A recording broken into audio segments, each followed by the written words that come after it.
it's an honor, and the opportunity to put on the blue and orange, the colors of our service, and go out there and compete on a national scale in front of people, and show off our gifts and our talents and our work and represent our service, is something that nobody on our team takes lightly.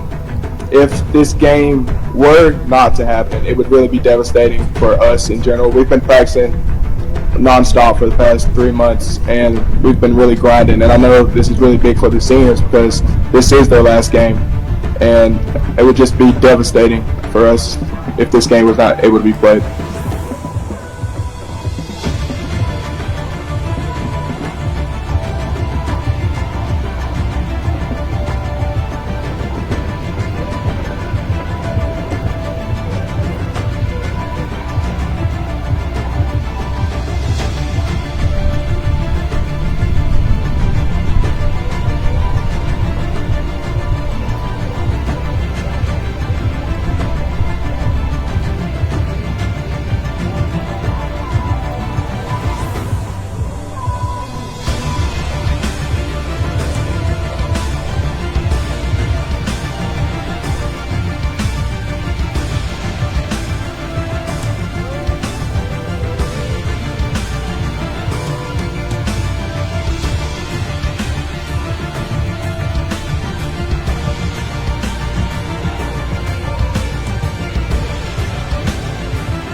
We are live here in Kings Point, New York. Frank Rossi, James Baker joining me in a moment.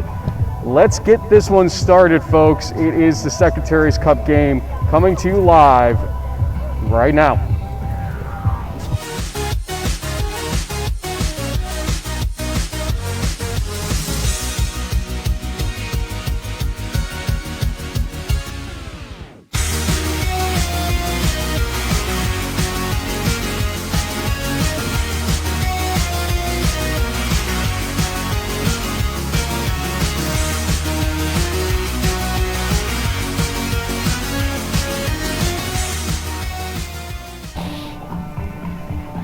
And we're going to start right away with a special guest here. How did this game even get to be played? JB, welcome to you down in Central Florida, excuse me. A little bit warmer than it is here. We have Director of Athletics Christopher Schnatz here with us. And Director Schnatz, thanks for having us first off. But let us know what the challenges were. There were some obvious challenges with the COVID world we're living in right now for this game. Tell us what happened to get this game to actually get played and what your life's been like the last month and a half or so. Absolutely. Thank you for coming here and covering this game. I really appreciate that, and the energy level today is just through the roof right now. But this started way back in the summertime, late summer, when we really realized we weren't going to be able to play a full schedule in any sport. And once that was decided, Athletic Director Dan Rose and I from Coast Guard started to speak almost daily over the phone. And we really were targeting this game, this day, this date right here. And we started to just work things out. And the first thing we got was tremendous buy-in from the superintendents, Admiral Bono and Admiral Kelly, who wanted to play. They wanted our midshipmen and our cadets to compete at some way, somehow. So we started to put a plan together to get that done. And then, quite honestly, the reason we're here today is because of the midshipmen and the cadets and the tremendous effort they put in staying healthy, staying within their bubble, doing the right thing for months.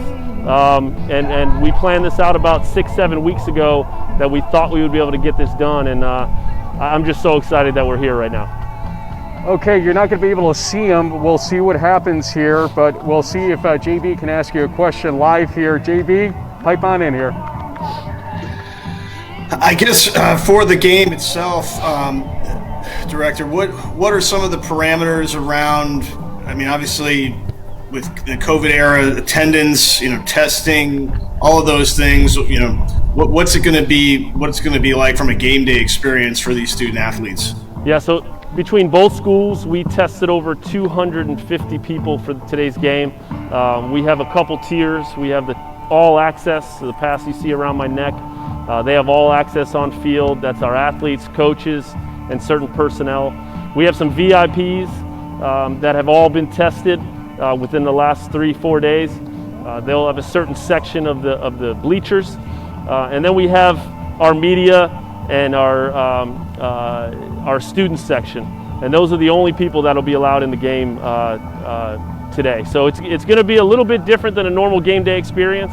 But the crowd will be here. We'll have a little bit of energy. But we really want to keep our pockets. We want to keep our team safe, our coaches safe, keep our VIPs separated, and let our midshipmen and cadets have some fun today. So, Coach Toop, quite the character. I think he bruised my chest as he walked by here earlier and patted me on the chest to say, let's go here. What is his value as a coach here in Merchant Marine Academy? Because he's obviously brought this team into some winning records over the last little while here. And it seems like he's just in love with this job. Tell us about that man, especially. Yeah, so as you know, I've been here for 1 year, and he welcomed me with open arms. He was a big part of my interview process, and he was a big reason why I wanted to come here. He is so passionate about United States Merchant Marine Academy in Kings Point. He's so passionate about football and D3 football. He does things the right way. His staff does things the right way, and in turn, his athletes do things the right way. And again, going back to that, that's why we're here today. Coach Toop is he is USMMA. He is USMMA Athletics. We're here to support him. He does a great job supporting all of our programs, all of our administration. He's so involved on campus with our midshipmen and with the administration. We're lucky to have him, and he's high energy. He's going to tell you like it is. And he also brings a little bit of history with him here and reminds you of that on a daily basis. So tremendous coach that we have on staff. Does that mean he's old is the question, but we're not going to put you on the spot for that. JB, I'll give you the last question. I guess really I put him on the spot, see that? I know. I'm a little speechless because I really thought that this game wouldn't actually happen, and the fact that we're finally here is pretty remarkable. So it's not really a question, just congratulations and thanks to both academies for keeping this on schedule and keeping the players and coaches and everything safe. So I can't really ask any more questions. It's just great to see, here we are in week 11, aka week 1 of the East Region season, that you guys were able to pull this off. And I think it's great for the student athletes. It's great for this country, especially with these two academies and the things that these kids, young men, are going to do in service. So just really a big round of thanks to you, Director, and to everyone there at Kings Point for making this happen. Well, thank you, and just on that note, we got our test results back, our final test results back Friday morning. I went to sleep knowing that we still had to wait on 8 results on our end and 1 result on their end, and there were some athletes mixed into there. So we always knew that if one athlete came up positive, this game would probably not happen, most likely not happen. So to wake up Friday morning and I got a text that said all clear, ready to go, I started calling everybody in my phone to let them know game. I ran up to Coach Toop's office, said, we have a game, let's go. What a tremendous feeling. I mean, we were sweating it out for weeks on end, and then that last night was just unbelievable. So really excited to be here. This game is all about the midshipmen and the cadets. They did a tremendous job. We really just want a competitive game. Really looking forward to a great day. It's beautiful outside, perfect football weather. We're really looking forward to singing second, beating Coast Guard. Well, we're going to run right into an interview right now with somebody that I think you know a little bit about, Ian Blankenship, and we'll do that right now. Thank you for joining us. And folks, here is the starting quarterback for Merchant Marine Academy today, Ian Blankenship. James and I interviewed him earlier this week. Ian, thanks for joining us, and congratulations on getting the start versus Coast Guard. This has got to have a really, really different feel to it, this game, obviously, compared to any other Secretaries Cup game, football game, period, because this is it. This is your season, basically, especially with the Service Academy situation with the spring and everything else. Excuse me. So Tell me about this. You're probably feeling like you're going to get the start. Coach Toop never shows his hand too early. When did you find out officially? What was your reaction? Yeah, I just want to start off with saying thank you for having me on the show. I've been working really hard for the past 2 years. I've been the backup behind the last quarterback, Christian Abbott. And I feel like I've put in the work for the past 2 years, and I feel like coming into this season, there was a good chance I could get the start. And I just put in the work and kept grinding, and next thing you know, I've been named a starter for this game. I think I hear your coach in the background. Don't quote me on this. You can't miss that booming voice of Coach Toop, and fear that mustache for sure. One thing I'm just going to follow up with though, stat sheet says 5'7", short for a quarterback, no doubt. Was that your natural position in high school, or did you have to kind of adapt to it when you got to Merchant Marine Academy? No, I was a quarterback all the way through high school. Through high school, I ran the spread option, so used to running the option, used to running the ball. I was dual threat quarterback, so I could throw as well. So, yeah, I'm 5'7", 5'8"-ish, somewhere in between there. But, yeah, I've always been a short quarterback. But I always look up to my mentors like Drew Brees and Russell Wilson, being able to find the gaps in between the linemen and throw it through there. JB, we got to get our friend Joe Guster to fix that roster a little bit to right 5'8", and I think we'll give him the benefit of the doubt for this. Yeah, we'll round up. Ian, I know it is your first career start, but it's not like you're an inexperienced player. You've contributed almost 400 yards of offense and scored 6 touchdowns, including a very key passing score in the MIT game, which was a big win for you guys last season. Tell us a little bit about, everyone knows the Mariners run the triple option and that you guys are going to run the ball a lot, but you will have to drop back and pass a few times. Tell us a little bit about how you see this game plan, maybe as compared to last year when there were some passing plays and some other things that helped you guys kind of catch a lead and keep the Coast Guard at bay. Yeah, so we threw a good amount for a triple option team last year.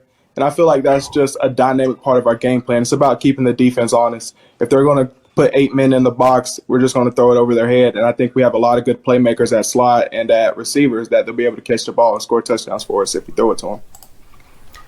So I think the biggest mystery for everybody is how do you game plan for a football team that hasn't played a game in a year? We'll have a different starting quarterback. Obviously, that's not your problem. That's the defense's problem. But, this is a strange scenario. I guess this is kind of like if you were playing this game, it's the first game of the season to a certain degree. But with all the marbles here, and you may not remember this, but Secretaries Cup used to be the first or second game of the season for these teams until they moved it to Veterans Day weekend a couple of years ago with the ESPN3 broadcasting it. But this has got to be a little bit tough to game plan for this team, especially with a lot of the changes they have due to graduation along the way. So what have you guys been doing along the way, and what can you tell us about the Coast Guard defense, or what you think the Coast Guard defense will look like this go-around? Yeah, so they have the same defensive coach as far as we know. We've gotten a 4-3-6-1 the last couple years. But what we've been doing, honestly, is we've been focusing on ourselves. We've been ready to come out against any defense. We've ran against every front, every formation, and I really think we're prepared to take on any defense they throw at us. If they give us the 4-3-6-1 look that we're used to getting, we'll be prepared for that, and they give us anything different, we'll also be prepared. Our medical people, we kind of put together. You hear Tooper just chirping away back there. I know he's excited. This is going to be a little tongue-in-cheek, but is there a better name for a quarterback for a team from the Mariners with a blanking ship? He's got the wings going. He's ready to go, ready to lead the way.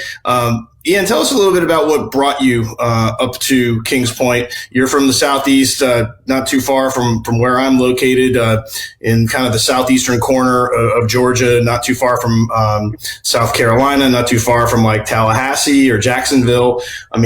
What was it about the academy that really spoke to you and made you want to commit to them? And by the way, with Veterans Day here, hey, thank you for your service to the country. We really appreciate and love all you guys and love this game even much more so because of what it means. But tell us a little bit about your own personal journey all the way from Georgia to Kings Point.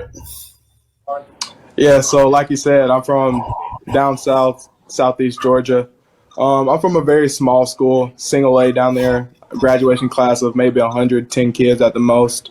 And I really didn't know about the academy until James Kickle came to see me and recruited me for football. So I really have to give all the thanks to him. He really got me involved here and really got me on the track to getting to come here. I had good grades and everything, so I was able to get in pretty easy. And like after school, it's a free education. I'm gonna have a good job afterwards, whether I go active duty or into the maritime field. So it was a hard choice to turn down. We've been very fortunate. Ian, we're probably going to talk, if we have the bandwidth ability, with Pat Coleman from D3Football.com during this pregame show. But we are going to focus, even if we don't, we'll be talking with him, getting some comments about how important this game is in the grand scheme of the landscape of Division III during COVID right now. We've seen 4 games played in the Midwest. This is game number 5 and the final game of 2020 in Division III. This would have been normally the last week of the regular season. We'd be talking about playoffs. We'd be getting ready for it. I'd be half asleep right now because I'd be so tired from it, but it's so great to be in that shape, especially when you realize you don't have it. What has been the feeling of the guys along the way here in terms of, was there nervousness this game wouldn't end up getting played at all because of some of the resurgence in COVID?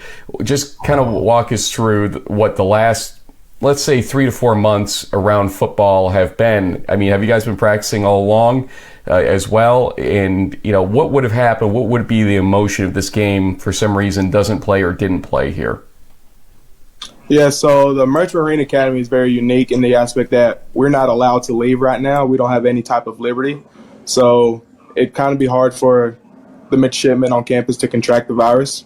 But if this game were not to happen, it would really be devastating for us in general. We've been practicing nonstop for the past 3 months, and we've been really grinding. And I know this is really big for the seniors because this is their last game, and it would just be devastating for us if this game was not able to be played. I just want to add one thing, what you said. I think some people saw a photo of me on campus on Twitter for the last couple of days. I was not allowed in buildings just to do a walkthrough. I was allowed in the field, and that was it. Around nobody except for Joe Guster. And to even do what we'll be doing on Saturday, I have to take a test this week, a COVID test. They are serious on that campus about keeping you guys safe. I know that for sure, just from my own experience the last week or so, and the instructions we've been getting, and I can't be in the player's box and all that stuff. So they are serious about keeping you guys safe, and that's a good thing by every stretch of the imagination. JB, go ahead. Well, I guess without possibly beating the proverbial dead horse, because we've talked about this in the past. But Ian, speak from your own experience. I mean, a lot of fans who don't know about the academies don't realize that part of your spring term is spent on a ship overseas. And I've gotten the question before, like, why can't these teams just go ahead and play in the spring? There's still some questions around whether or not spring football will actually happen. We've seen some leagues start canceling winter sports, unfortunately, so that seems to be where we're headed in that direction. But tell us, at least from a Mariner perspective, why spring football just can't happen. Yes, as you said, we spend a year out at sea. So we go out for 4 months during our sophomore year, third classman year, and we go out for 8 months for our second classman, our junior year. And during the spring, we just won't be here. The second and third classmen will be gone. It'll only be the seniors and plebes, and it would be hard to field a team, an offense and a defense, and the special teams with just the senior and the freshman class. So do you know where you're headed, or where you're about to? I assume that you're going to be on one of those ships for 8 months. Where are you going? Right now, I currently do not know. I might find out at the end of next week or the end of this week. First sailing, I went to Northern Europe, though. That was pretty fun. I know, had some good times out there. Went out with Alec Kiernan, our fullback. Had a good time. I remember those stories stay where they stay, okay? Anything that happens out there. And if you find out during the week, let me know. Run by me from 6 feet away and let us know, because we are doing this interview earlier in the week to help accommodate everybody's schedules. One thing that we ask every player to do, whether or not the players are going to be on the field during this, everybody will go back and watch this at some point or another, is for you to give shout-outs to any friends, family, teammates, coaches, anybody that might be watching this as we prepare here for Secretaries Cup in 2020. A truly unique experience coming up. Ian Blankenship, go ahead with your shout outs. Yeah, so I want to shout out to my family back home, my dad, Eddie Blankenship Jr., my mom, Candace Blankenship, my little brothers, Cameo Blankenship and Trey Blankenship. Cameo's at Davidson playing football right now. They're actually going to do a spring schedule football, so it's going to be a little bit different for him, but they've really kept me grinding through this. I want to give a shout out to my high school coach, Matt Burleson. He was my quarterback coach, my head coach. He did a lot to my progressiveness, and that's why I'm here now playing football, playing in the Secretaries Cup. It's going to be a little strange without many fans there. In fact, I think it's just some of the student body will be allowed there from each side, and that's it. This will be a strange experience from that perspective, but I have a feeling when you're on that football field, you kind of drown it all out and stay focused on what's in front of you. This is going to be a great game. A lot of mystery here as to what to expect, high score, low score, whatever, but one thing you will always expect is no matter who wins, you will stand at attention for each other's songs at the end of the game, and it's just a great ceremony and pomp and circumstance scenario to witness, and I'm glad that you guys will get the D3 focus the way you will get it this weekend, because the entire D3 Nation will be watching this one. Good luck to you, Ian, and thank you for joining us here.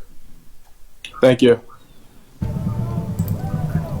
Well, JB, we've got some things to catch up on here before we talk about Ian Blankenship. First off, I want to show you the question of fans. Do we have fans here? And we have a little bit of a Merchant Marine player in the way of this shot, but there is what Coast Guard brought in the stands, and it's mainly the band. And I am overlooking right now, if we turn this camera around a little bit, and excuse the herky-jerkiness of all this, but we have a contingent of Merchant Marines getting ready to come onto the field, into the stands here, and we'll try to pay attention to that and keep that there. In the meantime, tell us your thoughts on Ian Blankenship after our interview with him. Well, obviously, a great young man, well-spoken, has experience. Like I said, 400 total yards, about 6 touchdowns in his career for the Mariners. He's going to be a big X factor in this game because first start at QB, and the QB role in the triple option offense is really sort of a combo of being the manager of the offense, handing the ball off to the halfbacks or fullbacks, but it's making a lot of the split-second decisions. And the key, at least in last year's game that we saw, Frank, is that sometimes you got to catch the defense off guard with a long pass downfield. 8, 9 guys in the box expecting the run, and the run keeps coming. You pick the right time and throw the ball, and you can make a big play happen. So Blankenship will certainly be a key part of whether or not the Mariners win today, and it'll come down to those split-second decisions and maybe that big pass that could catch the Cadets off guard. Yeah, it will be interesting to see how this game progresses, especially for the offenses. We'll make our picks a little bit later on, but it's the Bryce Moore comparison for Blankenship you're going to hear coming up in a little bit with Coach Grant. And I mean, is that not, in terms of height and everything, is that not a good comparison ultimately? Bryce Moore, the former quarterback from Merchant Marine Academy, Blankenship's height, his ability, the style of offense he runs generally. I mean, it seems like they are almost a carbon copy on paper, at least. Yeah, definitely. And the irony is, I think they're both they grew up about less than 50 or 60 miles away from each other, because Bryce is from the panhandle of Florida, not too far away from the southeastern part of Georgia where Blankenship is from. So yeah, definitely a lot of similarities in size. I haven't seen Blankenship running around too much. I don't know if he's fast or faster, but yeah, I think that's a great comparison. And hey, Bryce won a lot of games for the Mariners, so it's a nice compliment coming from Coach Grant, especially. You can see warm-ups going on here a little bit. I should stress warm is an interesting word. It's supposed to be 61 or so in New York City area today. However, I believe that it's a little bit colder near the water today. We'll see what it gets up to, but the wind is definitely a factor, blowing even solid things on my table around today. But you can see these teams who have not played all year long warming up, and they're lucky to have this game. That's the general feeling going on around here. But at the same time, JB, I'll tell you, this is one of those questions of sloppy football. Will we see sloppy football even from military academies because this is the first game of the year for them? It's certainly possible, and special teams could have a key role. It certainly did last year in the long touchdown return that pretty much put the game away for the Mariners late in the fourth quarter. So with the wind, the kicking game could be affected with field position. If the ball gets hung up in the air, it could hang up in the air and be picked off and interceptions. On the other side of the ball, John Barbera of the Coast Guard is making his first career start. Now, he has a very strong football pedigree that you'll hear in an interview coming up shortly. But, the wind, the inexperience, at least Coast Guard has a number of starters returning on offense, so there should be some continuity there. But once again, new quarterback, who knows? And again, we're waiting for the Merchant Marines to come on to the field area. The fans, that is, a very limited contingent allowed overall. JB, while we were watching that, and thank you for giving the salute out to them, let us cue up our good friend, Coach C.C. Grant. And, we interviewed him, back in April, I think it was, when he got the job officially. And, the question really became, would this man get to coach his first game as a head coach or not? And we didn't think so for a little bit there. Luckily, it changed. Yeah. And we're going to go to that interview right now. There is a slight echo in this interview, so please bear with us on that, but it's still worth the listen for the few minutes that we got Coach Grant. Coach Grant, congratulations on the head coaching experience. You're traveling and get this opportunity. And did you have some doubts along the way that 2020 was going to be your debut to head coach, at least in a game? Doubts? I would say, yeah, when the season was canceled. I think that we'd had the opportunity to step on the field this year.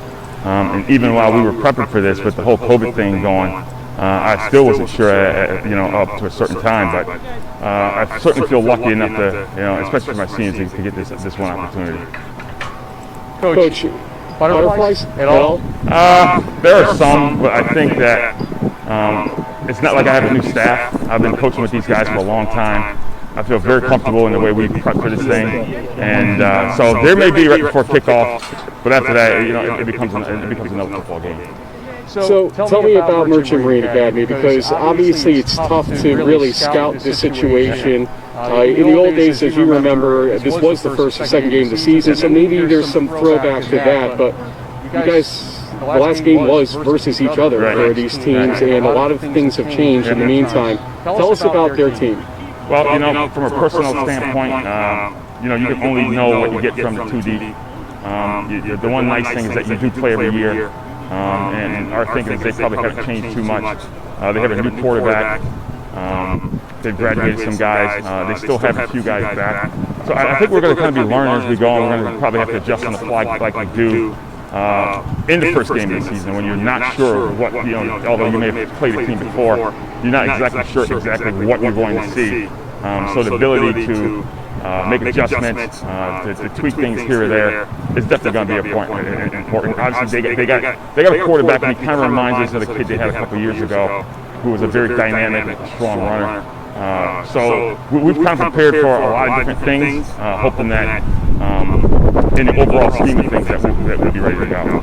I think Bryce Moore is the quarterback that we're thinking of there. I remember him well, and it's a great comparison. He's a very good player. Same height, 5'7"-ish, basically, so very good there. But speaking of new quarterbacks, you have one too. Yep. Tell us about John Barbera. We got to know him a little bit on our show earlier in the week, but tell us what you think about him and why he is the starter. Well, John's been a kid who's been in the program all 4 years. He's been a consummate backup. He's the type of guy that I don't want this to come off the wrong way, but he's the type of bike that you need. A guy that's always encouraging, just the leadership and the way he carries himself, all the time. It's very rare.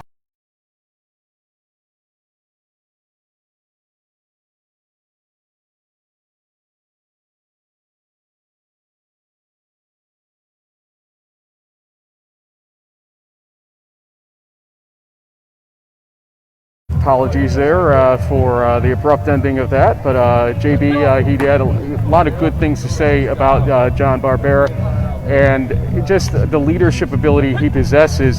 And as I've got some Mariners right behind me here, you can't quite see them in the shot, but they are practicing and warming up here. I think we're going to go directly, as we prepare here, to the Barbera interview. In the meantime, though, I will show you that as we prepare to do so, we have some movement here as we have Mariners coming in. And always great to watch the pomp and circumstance surrounding this game. We talk about at the end of the game, these teams will honor each other's school songs, no matter who wins or loses this game. It's a lot of pomp and circumstance to be had in Secretaries Cup, and I don't know what these schools would have done without it this year, to be honest with you. Again, congratulations to everybody for getting this off the ground today. Kickoff is at 12:05. ESPN will start at 12 to broadcast this game. In the meantime, as you can hear behind me, it's getting a little exciting around here. Let's go to the John Barbera interview we did earlier in the week. John Barbera, thanks for joining us, and congratulations on getting the start. I mean, John, 3 years as a backup at Coast Guard Academy, obviously with guys like Ryan Jones in the past and whatnot, you had some or have some large shoes to fill, but I have this feeling coming into the season you were looking to be the full starter for a full season of football, and then COVID hits, and that dream of doing any level of starting might have kind of floated away because of the way things work at these military academies. Then you hear you got one game. What was your reaction when you thought you had lost your season to, oh, you may actually get to start a game after all? Sure. So, I mean, it's been a wave of emotions. I think for everyone, for me in particular, obviously there's been, I guess, a little bit of build up for 3 years, embracing that role of being a backup quarterback and trying to contribute to the team and compete with our starting guys and make them better every day. But obviously the desire to go out there and be on the field with our guys is something that has always motivated me every day. So this year, kind of walking into it before all of the coronavirus stuff, that was something I looked forward to. So hearing that news, I think it was back in July, that they said we weren't going to have a season. It was really tough. It was difficult to deal with for a little bit. I've played football pretty much my entire life, so kind of seeing that come to a close in a way that no one ever expected, especially myself, was difficult to deal with at first. But I think over time it got better. I began to kind of come to terms with the fact that I would probably never play football again. And then the Admiral let us know that we would have this game, and that was back quarter of the way through the semester or something like that. And since then, it's been preparing. When we got that news from me, it was a little bit difficult at first. It's like, all right, so now we are getting back into gear. I kind of felt like I took up like a coaching role for a little bit of time in the beginning of the season, just trying to get our young guys better. They were the ones that would be ultimately having a season, hopefully in the future. Thinking I was done, but then it was back into let's compete mode. And after about a week, just being around the guys and being in this atmosphere, it was easy to flip the switch. But in the beginning, it was definitely a little bit difficult to deal with. I can only imagine. And on one hand, though, you guys were in good hands because even though one of your coaches obviously retired, Coach Grant has been with the program for a long time. What was it like for you once the green light was on? Like, okay, we have a game to play. How did Coach Grant address you guys? How did he get things going? Coach Grant's been great. he's kind of been like a rock for us, in especially drawing the guys together and helping us, recognize, the bigger picture, right? What's this thing really all about? Is it about one game, or is it about the opportunity to be out and compete with our brothers every day, right? So I think Coach Grant's done a really good job of conveying that message, conveying the bigger picture, the importance of this game, what it means to our community, people in the greater Coast Guard community, and he's been really great at getting us ready, getting us in that mindset, making practice competitive, things like that. So totally grateful for Coach and all he's done to kind of keep us on course throughout this time of preparing for one game. You raised it. I'm going to ask you the question right back to you right now. What does this game mean? As somebody who's now a senior at the academy and getting ready to graduate off, could you put into words what this game means? Ian Blankenship, who we had talked to earlier in the week, he's seen a couple of them himself. Obviously, he's aware of the moment and the gravity of this. Put it in your own words if you can.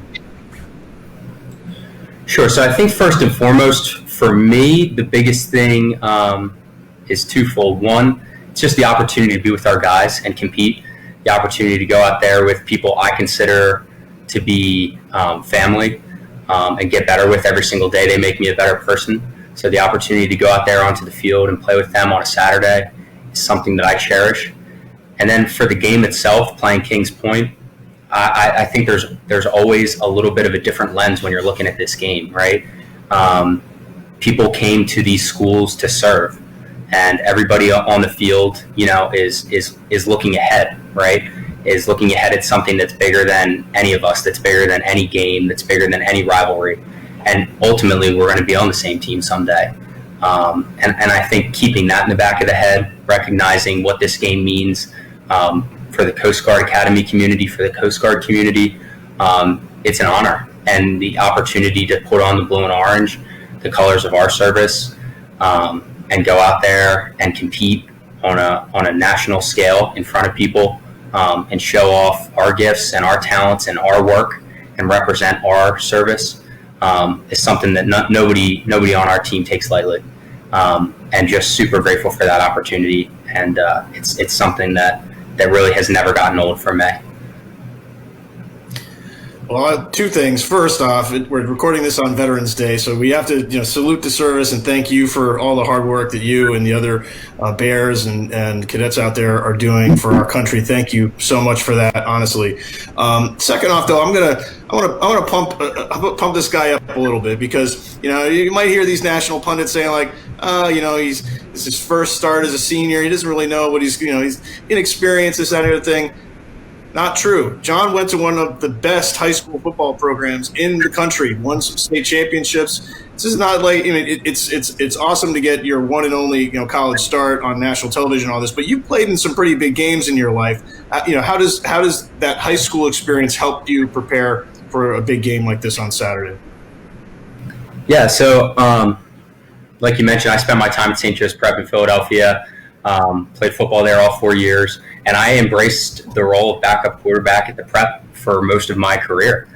So this is something that I could say that I've had a little bit of experience with, and I was fortunate enough to be able to have teammates and guys who I was competing against on a daily basis on defense, and guys that I was handing the ball off to on offense that are now playing football on Sundays in the NFL. So the opportunity to be around those kind of people, to have that kind of competition on a daily basis, to learn from those folks, and these are people that I feel so grateful and have played such a large part in my life beyond football.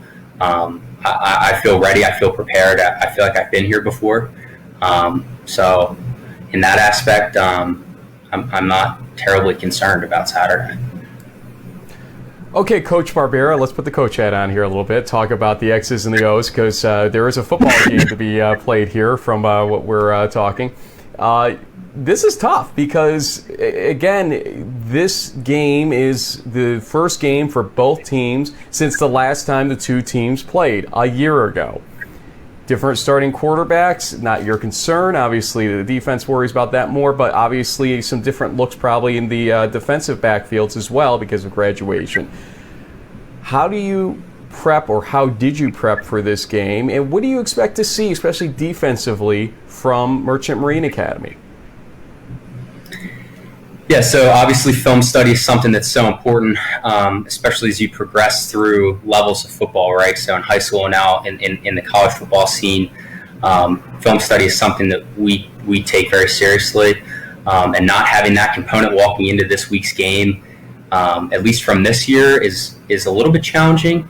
I think that has put the onus on us to fine-tune our craft and be ready to come out and be confident in what we're doing in our X's and O's on offense, and then be ready to react to whatever Kings Point decides to throw at us on defense.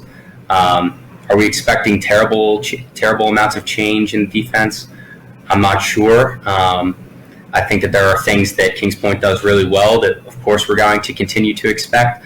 And I'm sure that there are going to be some different looks that they throw at us on Saturday, just because of all the time that they've had to prepare for one game, just like we have. So we've put the onus on ourselves as an offense to own our craft, to fine-tune our craft, to figure out the things that we do well and that we're comfortable with, and just to continue to progress in those, and how can we open up those packages and create opportunities to get the ball in our skill players' hands and let them show off their gifts and be great and do the things that they do best. So I think that's been the emphasis for us coming into this game. I want to follow up with something. Ryan Jones was a very good quarterback, obviously, and I'm sure you guys were close, being that even in backup role, that's usually what happens. You guys support each other through and through, especially military-wise. For people that are, reminiscent of what kind of quarterback Ryan was, how do you differ? What are your characteristics that make you differ from Ryan that you see? And have you heard from him at all leading up to this game? Has he given you any advice? So Ryan and I, he's a busy man now. Obviously, he's out doing real Coast Guard work every day. He's down in Louisiana. He recently got married after he graduated. Congratulations to him and Morgan. But yeah, we text on and off from time to time whenever he gets some free time, or whenever I'm thinking about him, we'll shoot each other texts. Ryan was an athlete. He was a runner. He can lower his shoulder and play with the best of them. And one thing that I've always said about Ryan that I think really says a lot about who he was as a person was Ryan always got up. That man took some shots, just like everybody does in the game, but he always got back up. And I think that says a lot about who he was as a person and as a leader. So I hope I can live up to that, and that's something that I obviously aspire to. But Ryan was an athlete, man. He was a big time runner. He was not afraid to get out of the pocket and move around. For me, I like to say that I can try to make my money in the pocket, and get back there, get set, get the ball out of my hands, and deal it to our guys. I've never tried to lie to myself and say that I'm the big playmaker, that I'm the one that the spotlight's on. I kind of try to think of myself as like a point guard. Let's deal the ball to our guys, let them make people miss in space, hand the ball off to our running backs, and count on them to get the hard yards, and just move down the field as a unit. So I think that's where I find my money. Well, congratulations to Ryan, that's for sure. And down in Louisiana, at least it's a little bit warmer than the weather we're expecting in this area over the next couple of days leading up to the game. JB, I think you're going to do the honors for the important stuff here, though. Yeah, well, I think we are sort of a perfect segue, right? Because he's already given a shout out to Ryan and Morgan on their recent wedding, which is great. We love hearing the outcomes of former players that we've had on the show over the years. But John, this is kind of in the Huddle tradition. We love to give the student athletes, players like yourself, a chance to have the floor and put any shout outs to friends, family, former teammates that might be in the NFL, like you were saying, which is pretty cool, or anybody else you want to say hello to before we sign off. Wow. It's really crazy for me to think back on 15 years of playing football, and how many people have impacted me on my journey. I think back to my grade school coaches in 3rd and 4th grade, Coach Jack Ruane back at St. Thomas the Apostle when I was playing youth football, Tim Fox, Ken Banks, my quarterback's coach. And I think about my high school guys, Tom Sugden, Gabe Infante, my head coach, who's now over at Temple, Tim Roken, who was our offensive coordinator. So many people who have played such important parts of my life and my development as a human being. I would be nowhere without my family, my mom and dad, my little brother Matt. They've been unbelievably supportive through all of this, through the times where I've been on the field, the times that I haven't been on the field and I've been on the sidelines. They've been with me through it all. And I really just can't thank all those people enough who have helped me get to this point. Coaches, family, players, the liking. There's more people than I could ever say on this show. I'd have you guys here all day. So thank you for that opportunity to give those little shout outs, but I'm just grateful for everyone who's touched me on my journey and helped me get to this moment where I feel like it's all kind of culminating. We've done this show. This is our 13th season, so just over 12 years we've done this show. We have never had a situation where we can definitively say that a guest is going to have their only start, basically, that we know it. And to hear you get self-reflective right now to the degree you are, with good reason under the circumstances, makes me a little bit emotional. I'm not going to lie to you right now on your behalf, because it is something else to watch this all kind of play out the way it is. For people that don't think that this game's important or it doesn't need to be played for some reason, I hope they just go hit the rewind button about a minute or two here and listen to what you just said, and with the passion and sincerity you said it with, because it's an amazing thing to hear and understand right now. I wish you, and as does JB, the best of luck this Saturday, and no matter what, you're going to be a huge success. I can tell from just the posture and poise you have on this interview and in general in life. So congratulations on everything you've accomplished and on everything you will accomplish even after this football game. Thank you, guys. I'm really grateful for your time. Thanks for the opportunity to be on today.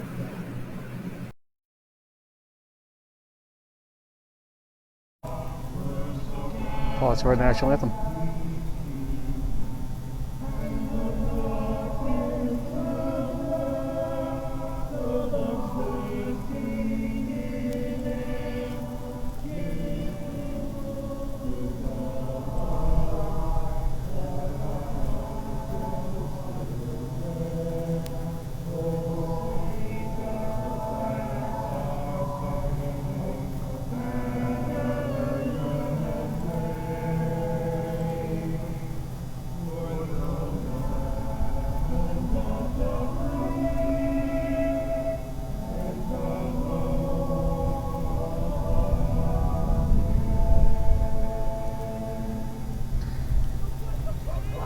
Let's play some football, somebody said.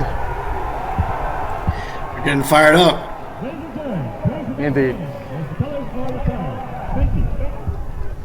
As the colors retire, there's something I do want to show you, JB. I'm going to try to turn this camera in a way that we're going to be able to see it. Okay. We have a big group of Mariners, but the COVID reality, as we turn the camera, empty stand. Yeah. I mean, that's why we're here today, basically. No parents, no fans allowed to join this celebration of these teams. And it's disappointing, obviously, that that's the situation. Yeah. Live here in Kings Point, New York.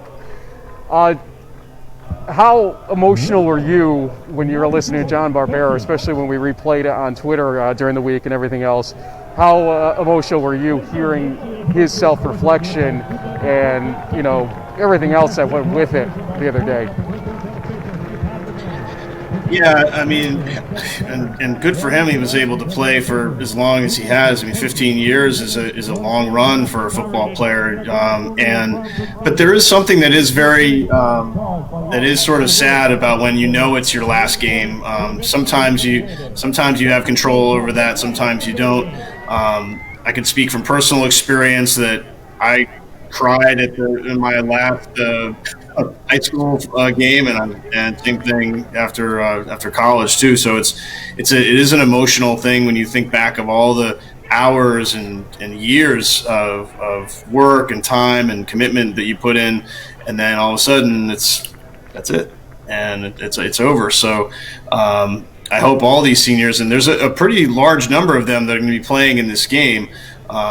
So it's great for them that they get this one last chance, and especially in front of a national audience on ESPN3. And hopefully it's a game where everyone plays well and no one gets hurt, and we just get a great competitive football game between two rivals. So let's see. We have it at 11:49 p.m. Eastern time here. We gave you a dose of both quarterbacks, getting to know them a little bit because you haven't gotten to know them all season long. Hey, JV, tomorrow is Selection Sunday, believe it or not. I mean, who do you have as your pool C this year? I mean, seriously. I wish. Oh, man. Greg Thomas, our good friend Wally Wabash, the bracketologist in Division III, sent his best to us. He's a little depressed this weekend because, like us, we would all be chasing the idea of who's in the playoffs.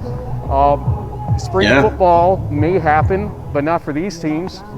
It's not going to happen for these teams for the reasons we discussed with Ian Blankenship earlier in the interview with him. This is it for these teams here, and we'll see what happens with the rest of the country. Pay attention to Twitter over the next couple days, because there's been some new guidance from the NCAA that's going to change some possibilities down the line.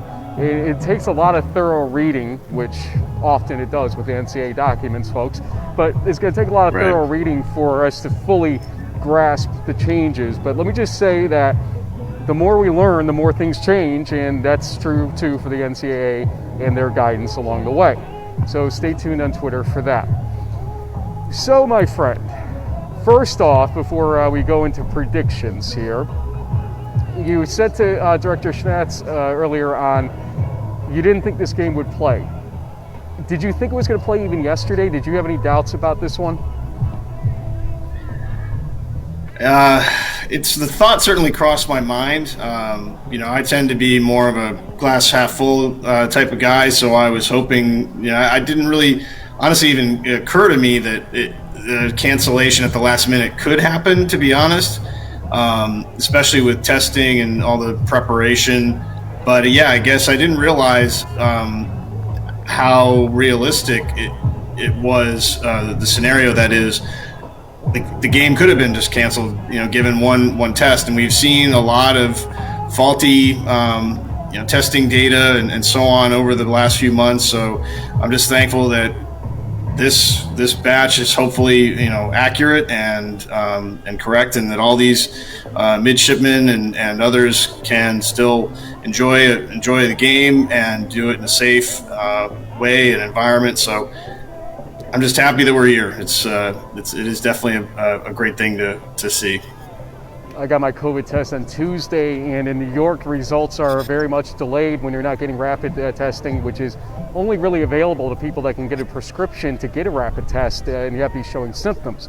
So it did pose a challenge. I didn't know if I was going to get my results in time. Thankfully, on Thursday afternoon, I did, but it's another reality of the situation here. Everybody here today had to get tested at some point in the last week. It was just a requirement, and I sent in my results when I got them right away to our good friend Joe Guster. I don't know if you saw earlier, but our interview with Director Schnatz and also with Coach Grant was socially distanced. We were basically adopting the NBC mechanism here, or any other input your network here, or ESPN, I guess is the right one with who's here today. But we are about 8 feet away, in fact, with our equipment. It is a challenge, a major challenge, folks, to do it the way we're doing it here. And we have done our best to get you the interviews, a little bit of feeling what it's like to be here at field level. We appreciate everybody letting us be here today the way we are. Coast Guard beginning to come out. We'll show you that in a second here. But JB, it's prediction time, and I'm curious to hear your prediction as I give you center stage. All right.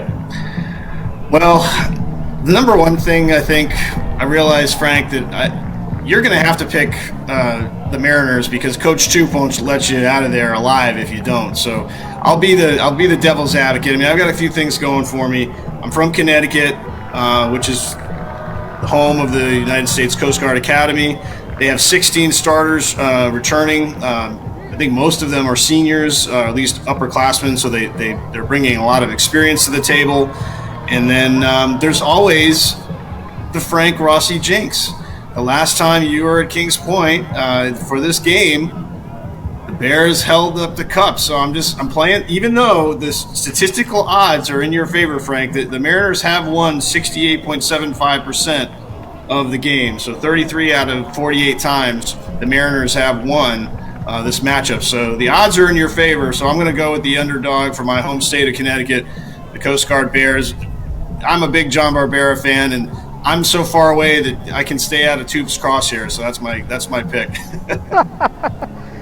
I'm going to do the rude thing here for a moment after we see Coast Guard. Let the family back home see their sons come out, and brothers and everything else, nephews, whatever you have, or friends, just see them. I will make one quick comment, Frank. Go ahead. I will say in the live feed with the comments, there seems to be a lot more Bears fans than KP votes so far. So the strong showing from the cadet families on our Facebook feed, and we thank everyone who's tuned in to watch us. Okay, we're going to do the rude thing here and turn it around.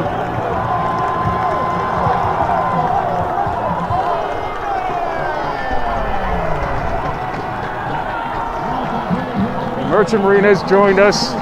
Coast Guard, you may be able to see the distance as well, but you can see them coming through the tunnel of Mariners basically here onto the field. It is time for Secretaries Cup 2020, folks.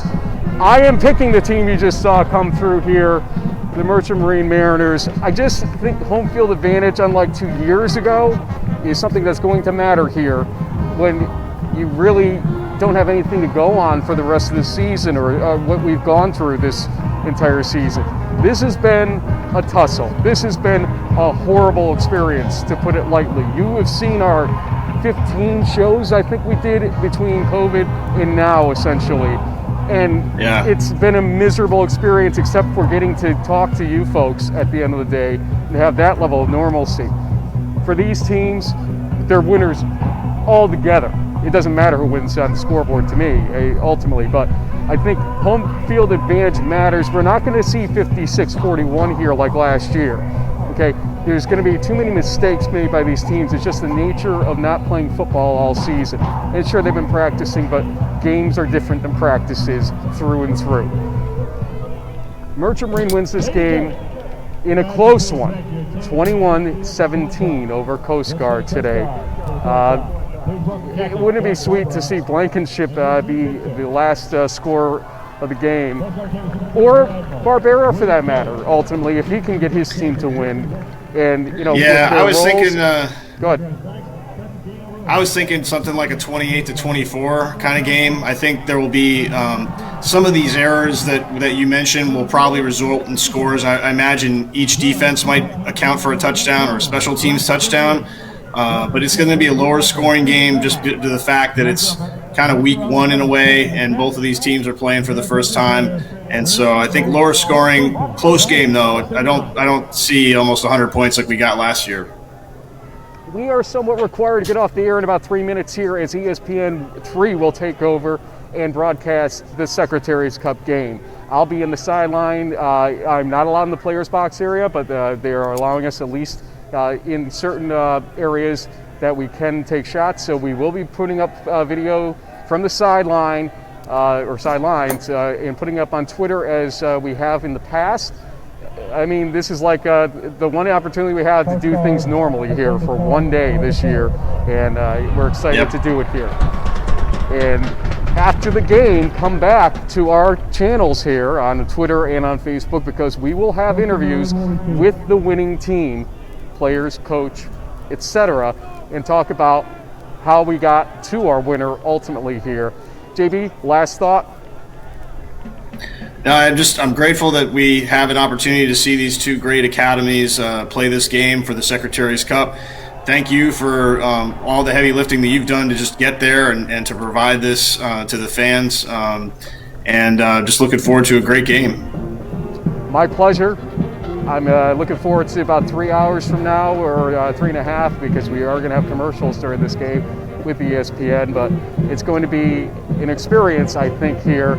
And we'll get you some stuff, like I said, on Twitter, and maybe replay some of it on our post-game show here on Facebook Live and our Twitter links ultimately. Folks, go to ESPN3. Stop watching us. It's time for the 2020 Secretaries Cup. Until later, we'll talk to you.